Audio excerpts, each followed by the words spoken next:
মা আমি ঘরে পড়তে বসছি, কেউ যেন আমি ডিস্টার্ব করবে না। আচ্ছা ঠিক আছে। বাবা তোমার ছেলে এত পড়াশোনা করে? হ্যাঁ গো, আমার ছেলে সবসময় পড়াশোনা করে, আমার ছেলে খুব ভালো। তাও ভালো, আজকালকার ছেলেরা তো ফোন ছেড়ে কিছুই চেনে না। তা বলছি একবার চলো না দেখে আসি। না কি বললো শুনলে না? ও যখন পড়তে বসে ওকে আমি একদম ডিস্টার্ব করি না। চলো না চুপি চুপি দেখা চলে আইব।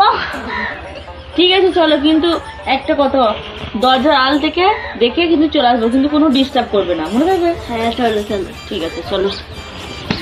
জমা বুকে নর নোনা জলে ঢেউ ভাঙে চোখের নদীতে। ও প্রিয়া, ও প্রিয়া তুমি কোথায়?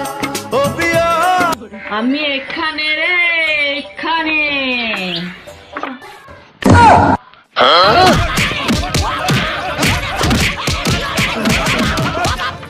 ও বাবা, বাবা গো, ওরা কি আমায় মার্ডার করতে চেয়েছিল?